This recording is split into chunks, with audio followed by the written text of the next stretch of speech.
I have a question for Rick Hansen.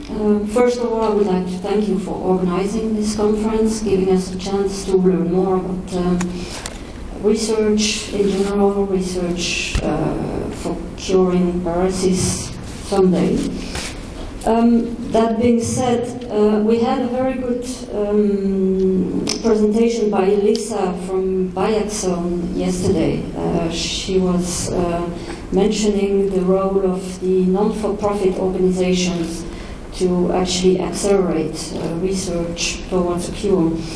And I think that's totally agreeable. And that leads me to a question to the Rick Hansen Foundation and Rick Hansen Institute and to Rick Hansen himself as to what is the level of priority of cure within the overall program, especially in terms of funding.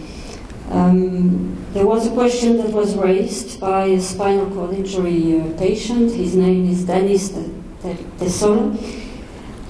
He's Canadian born, he lives in Japan, so he couldn't be here.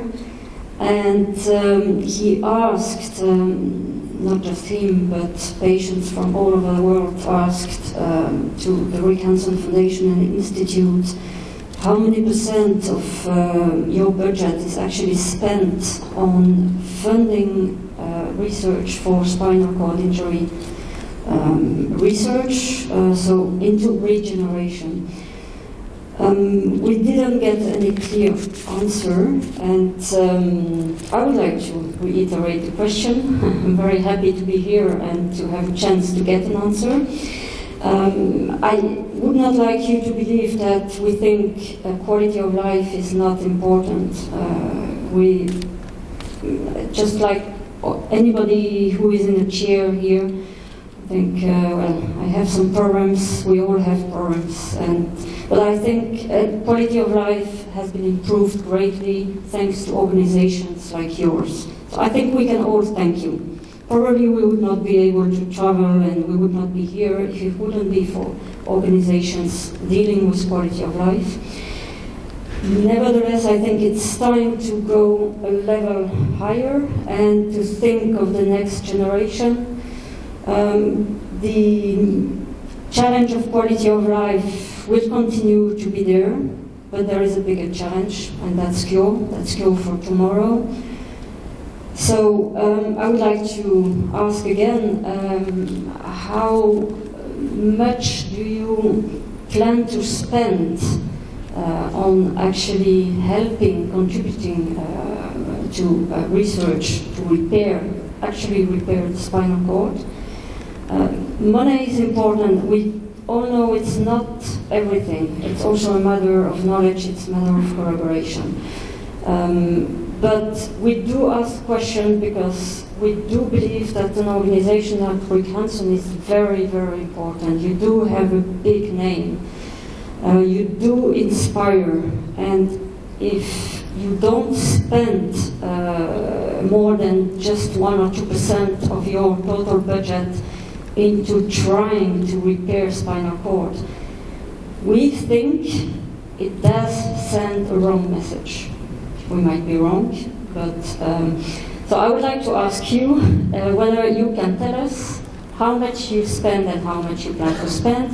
And I would like to ask you, Rick Hansen, to not give up on your dream, please, because you have the vision, you are a pioneer, you have the power, and you see beyond. That's very clear. That's without any question. So please help us. Please contribute to actually finding a cure for people tomorrow. Thank you. Thanks for that great question.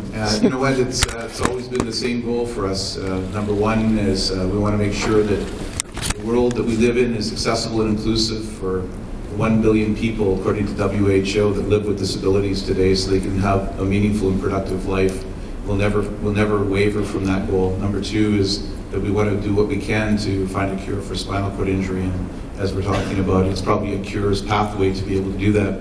those priorities are there, and ultimately we'll continue to balance that as best we can across the continuum. But I can tell you the answer to how much money we'll spend next year and the year after towards CURE will be based on how much money we can raise. And if you can help us generate hundreds of millions of dollars in the future that are designated and applied to spinal cord injury research, we'd love to be able to spend it. So that's the challenge, and the way in which we spend dollars will ultimately be dictated by the quality of the solutions that come out of here and give us a chance to advocate that to the market, and that's going to be the real challenge. So I'd like to see the energy be focused in a positive way. Where are the solutions? Where's the products? And how can we move that forward to the market and ultimately get there faster? Okay, so we have time for one more question, and at the outset, I was actually wondering if we were going to have enough to fill the time, and now I'm finding that I'm actually having to look at truncating the discussion.